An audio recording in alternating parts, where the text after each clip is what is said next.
Olá, bem-vindo à Escola Bíblica Dominical da Primeira Igreja Batista em Divinópolis. Esta é a nossa EBD online, nesse formato agora à distância, podendo alcançar você aí, juntamente com a sua família, no aconchego do seu lar, podendo abrir a sua Bíblia e estudar conosco a Palavra de Deus. Estamos ministrando o curso Nova Vida e já estamos concluindo hoje a primeira lição.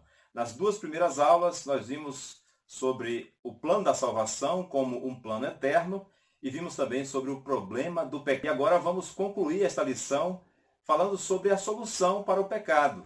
E a solução para o pecado está, segundo a palavra de Deus, em algumas bases fundamentais para a sua fé, para o seu relacionamento com Deus.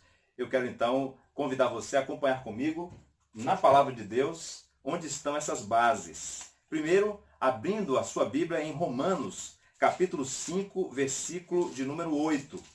Em Romanos 5, 8, nós entendemos que a solução para o pecado está no amor de Deus.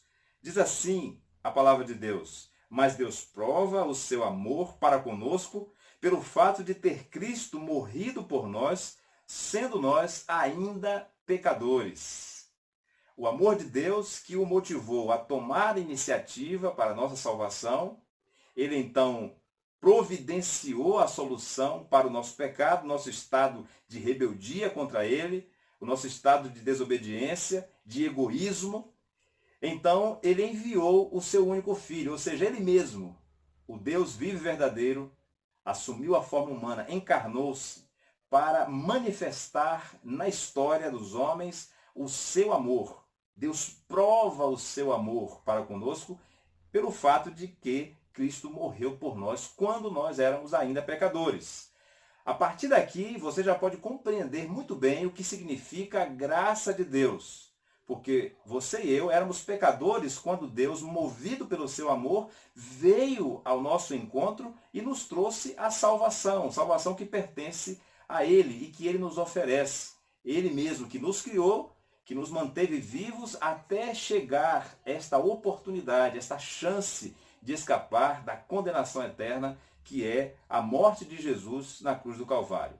Mas precisamos pensar o seguinte: Cristo morreu por nós, então é automático, pelo fato dele ter morrido há 2000 anos atrás, mesmo que as pessoas não saibam disso, mesmo que elas não queiram receber esse amor de Deus, elas serão salvas? Todos serão salvos? Precisamos dar atenção a isso para não entrarmos numa confusão e num engano em que muitas pessoas estão sujeitas em nossos dias. Então acompanhe comigo a palavra de Deus em 1 de Pedro, primeira epístola do apóstolo Pedro, capítulo 3, versículo 18. 1 de Pedro 3, 18 diz assim: pois também Cristo morreu uma única vez pelos pecados, o justo pelos injustos, para conduzir-vos a Deus, morto sim na carne, mas vivificado no Espírito.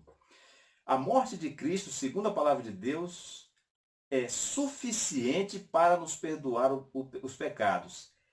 A morte de Cristo, o sacrifício perfeito de Cristo, que foi planejado antes da fundação do mundo, em si mesma, tem todo o perdão que nós necessitamos. E aqui é importante dizer, ele morreu uma única vez. Ele não precisa ser sacrificado de novo. Nós encontramos na nossa cultura religiosa brasileira a prática de sacrificar Cristo dominicalmente ou repetidas vezes. Cristo morreu uma única vez e a sua morte perfeita, porque a sua vida foi sem pecado e ele foi o Santo de Deus que pisou nessa terra, em nosso lugar, quando nós éramos ainda pecadores, a nossa condição de separação de Deus é suficiente para nos perdoar os pecados. Pois bem, mas como é que nós temos acesso a esse perdão de Deus oferecido na cruz? Como é que o ser humano pode receber o amor de Deus, a sua graça? Precisamos então crer que Deus é o Salvador, crer que Ele, pela sua bondade infinita, quis nos salvar e Ele é poderoso para realizar essa salvação sem a nossa participação, sem negociar conosco, sem esperar de nós algo em troca. O que nós fazemos, e isso foi explicado na última aula, é uma resposta a Deus que tomou a iniciativa. Mas nós não acrescentamos nada à morte de Jesus, que, como o apóstolo Pedro ensinou, foi uma morte sacrificial, perfeita, suficiente. Ele morreu uma única vez. Precisamos voltar agora no Antigo Testamento e encontrar no livro do profeta Isaías como a palavra de Deus apontava nessa direção. A direção de que a salvação viria pela fé. Presta atenção comigo, abra sua Bíblia em Isaías, capítulo 28, versículo 16. Esse capítulo 28 está tratando do juízo de Deus contra os homens maus. Como Deus está, através do seu profeta, denunciando o pecado e dizendo que haverá julgamento. Ele derramará sua ira. Mas ele também diz que salvará o seu povo. Salvará os habitantes de Jerusalém que forem, ou que fossem naquela época, tementes a ele. Veja o que o versículo 16 diz. Isaías 28, 16. Portanto, assim diz o Senhor Deus: eis que eu assento em Sião uma pedra, pedra já provada, pedra preciosa, angular, solidamente assentada. Aquele que crer não foge. Outras traduções dizem: aquele que nele crê jamais será abalado. Quem é essa pedra? Quem é essa pedra angular? Essa pedra provada? Não precisamos nem recorrer aos demais textos do Novo Testamento que têm relação com esta profecia. Esta pedra é Jesus, a principal pedra de esquina que os edificadores rejeitaram, como disse o apóstolo Pedro em Atos. Na sua carta também ele repete isso. Nós sabemos que essa pedra é Jesus. E Jesus disse isso a Pedro em Mateus capítulo 16, quando ele disse que Pedro era bem-aventurado porque ele não expressou uma opinião sobre Jesus a partir da carne, a partir de um pensamento humano, mas por revelação de Deus, ele afirmava: tu és o Cristo, o Filho do Deus vivo. Cristo, sim, é a pedra principal, a pedra preciosa, a pedra aprovada, a pedra ou o fundamento da nossa salvação. A solução para o pecado é o amor de Deus. Esse amor de Deus que o motivou a tomar iniciativa e a agir na história. Isto é graça. A graça de Deus é o fato de Deus nos amar e de querer nos salvar e de providenciar a solução para o pecado, mesmo na nossa condição de pecadores, incapazes de agir, de cooperar com Ele. Paulo, que foi uma mente privilegiada, eu sempre repito que nunca pisou nessa terra um ser humano mais capaz do que o apóstolo Paulo, depois, é claro, do Senhor Jesus. Deus deu a ele a condição de explicar isso de uma forma que, historicamente, nós não precisamos acrescentar nada. Eu não preciso explicar mais nada. O apóstolo Paulo já explicou. Efésios, capítulo 2, versículos de 8 a 10. Veja que dispensa explicação. Efésios 2, 8 a 10 diz assim: pela graça sois salvos, mediante a fé. Isto não vem de vós, é dom de Deus, é presente de Deus, é graça de Deus. Caris, não de obras, para que ninguém se glorie. Somos feitura dele, criados em Cristo Jesus para as boas obras, as quais Deus de antemão preparou para que andássemos nelas. Até mesmo as boas obras que praticamos depois que recebemos a salvação, foram preparadas por Deus e são expressão da sua graça. Mas o que eu quero chamar a atenção aqui nesse texto é o fato de que Deus agiu para nos salvar. É isso que significa caris, graça, é o favor imerecido, é a disposição de Deus de nos resgatar, de nos reconciliar com Ele, independentemente do nosso mérito, da nossa capacidade de cooperar com essa ação divina. O que eu quero chamar a atenção é que quando Deus agiu com graça, nós éramos pecadores e não havia a mínima possibilidade de fazer nada além do que crer. Isaías profetizou: aquele que nele crê jamais será abalado. O apóstolo Paulo aqui está dizendo: mediante a fé, somos salvos pela graça. através da fé. O meio para recebermos a graça é a fé. O instrumento para recebermos o amor de Deus que se manifestou na morte suficiente e perfeita de Cristo é a fé. Nós aprendemos com os estudiosos da palavra de Deus, os teólogos, que podemos comparar a fé como a mão do mendigo. Quando você é interpelado por algum mendigo na rua, que lhe pede dinheiro, que lhe pede uma gorjeta, enfim, ele estende a mão para você. E você decide se vai ofertar ou não algo que ele está pedindo. A mão estendida do mendigo é o instrumento pelo qual ele vai receber. Mas muitas pessoas, diante da mão estendida, não fazem. Muitas vezes eu não faço, você não faz. Não é o simples fato automático de estender a mão que garante que você vai receber a esmola. Mas a mão estendida é o meio para receber. A fé é a mão do mendigo. É o instrumento pelo qual nós podemos receber a graça de Deus que se manifestou na cruz do Calvário, na morte vicária, expiatória, substitutiva de Cristo em nosso lugar. Entendemos então que a solução para o pecado é o amor de Deus, é a sua graça, e que nós podemos ter acesso a essa providência de Deus pela fé. Somente pela fé podemos receber a graça de Deus. Abra sua Bíblia mais uma vez comigo em Romanos. Mais uma vez o apóstolo Paulo nos ensinando que a fé é suficiente para recebermos a salvação. Romanos 10, 13 diz assim: todo aquele que invocar o nome do Senhor será salvo. Aqui o apóstolo Paulo lança a mão de Joel, capítulo 2, versículo 32. E fala então sobre o meio para recebermos a salvação do Senhor. Todo aquele que invocar o nome do Senhor. O que significa invocar? Deus é um Deus supremo, um Deus perfeito, um Deus todo-poderoso. E ele vai julgar todas as nações, a começar pelo seu povo. Ele então envia os seus profetas com a missão dupla. Primeiro para denunciar o pecado e depois para anunciar a salvação. Ele então envia Isaías, como envia Joel, para que apresentassem a sua palavra, a sua mensagem ao povo. E eles dizem assim: Deus vai julgar. Ele vai derramar a sua ira sobre toda a carne. Mas aquele que se arrepender, aquele que temer ao Senhor e que se voltar para o Senhor, alcançará a salvação. Aquele que invocar o nome do Senhor será salvo. Aqui, a palavra invocar significa crer na justiça de Deus em Cristo.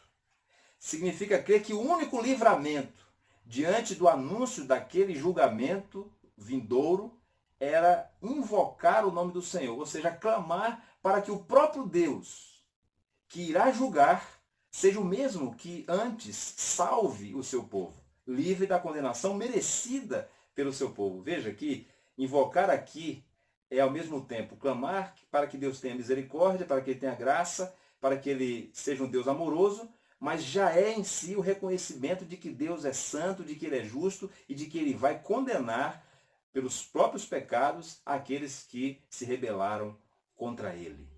Vemos então que a solução para o pecado está na graça de Deus. E nós recebemos essa graça de Deus através de um ato, através de uma decisão, através da disposição do nosso coração para recebermos aquilo que Deus está oferecendo como sendo a única alternativa. Nós queremos avançar nesta aula, convidando você agora para fazermos uma revisão da história da salvação, para que você possa gravar em sua mente, em seu coração, como é necessário que você compreenda o que Deus prometeu, como ele agiu na história e como basta crer para receber o que ele já fez por você. Depois eu quero voltar com você para este capítulo 9 de Romanos e assim nós vamos concluir.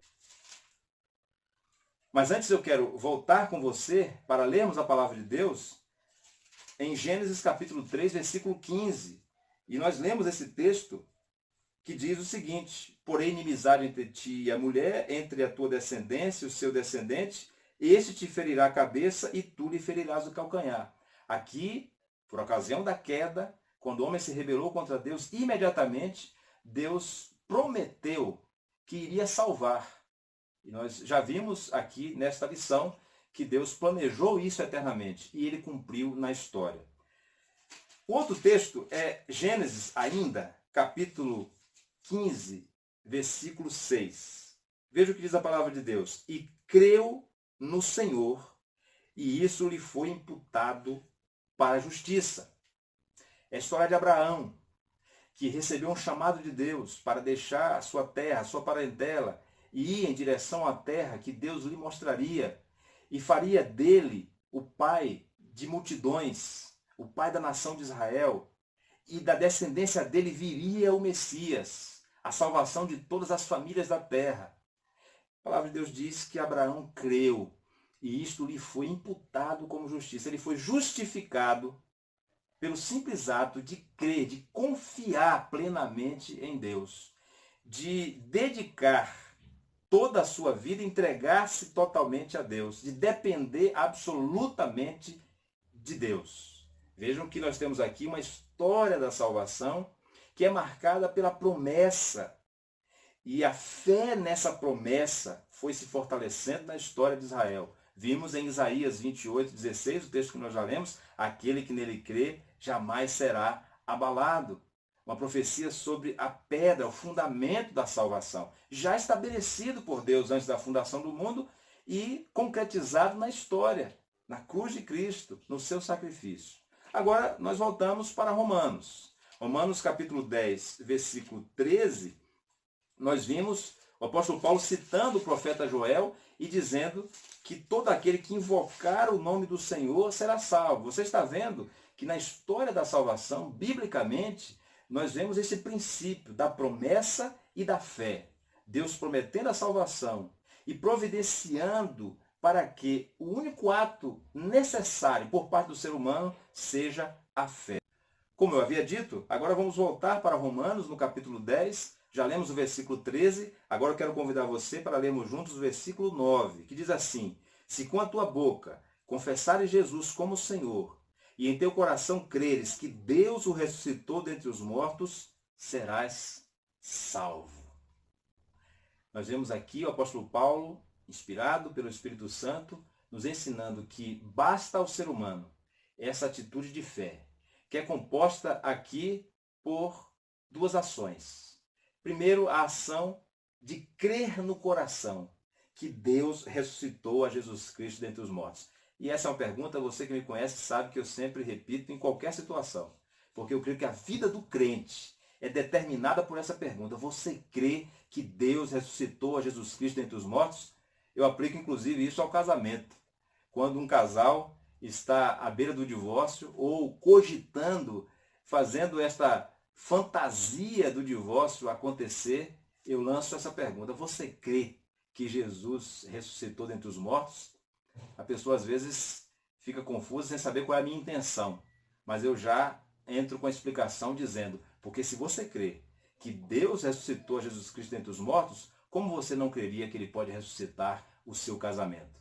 Porque eu creio que essa pergunta é fundamental para a fé cristã. A atitude de crer é a atitude de depositar plena confiança em Deus, de que ele agiu na história e que um ato apenas, que foi a ressurreição de Jesus Cristo dentre os mortos, prova todo o amor de Deus, toda a graça de Deus por nós. Mas o apóstolo Paulo diz que esse ato de crer é composto também pela confissão com a nossa boca. Crer no coração e confessar com a boca. É declarar a sua fé, professar publicamente a sua fé. É não se envergonhar do Senhor Jesus, como ele advertiu nos evangelhos. Porque se envergonhará daqueles que se envergonharem dele. É confessar com a sua boca, é declarar que Jesus é Senhor da sua vida. Ele é o dono, ele tem todo o controle sobre a sua vida e você se torna um servo dele a partir do ato da fé. Pela fé recebe a salvação, mas pela fé também se torna um seguidor integral de Cristo. Alguém já disse que esta distância entre o coração e a boca é uma distância para muitos intransponível. Talvez a distância mais difícil de se percorrer. E muitas pessoas se perdem exatamente aí. Muitos creem e não confessam. Se você crê que Deus ressuscitou Jesus Cristo dentre os mortos, não deixe de confessar que Ele é Senhor da sua vida. Porque senão o seu ato de fé ele não será completo. E você então não desfrutará nem da salvação, nem da promessa de vida eterna que Deus tem reservado para você. Vimos então que a solução para o pecado é o amor de Deus, que foi evidenciado por nós, pelo fato de que Cristo morreu por nós quando nós éramos ainda pecadores. Vimos também que essa morte de Jesus, uma única vez, foi suficiente, porque foi profetizada. Ele é o fundamento da nossa salvação. Basta então crer, porque somos salvos pela graça e recebemos a graça através da fé. A fé salvadora implica, primeiro, nessa confiança total do ser diante de Deus, crendo que Ele agiu para nos salvar, mas também confessando Jesus como Senhor da sua vida. Muito obrigado a você por acompanhar esta aula. Queremos contar com a sua participação também ao longo desse curso, nos nossos próximos encontros. Que Deus abençoe a sua vida.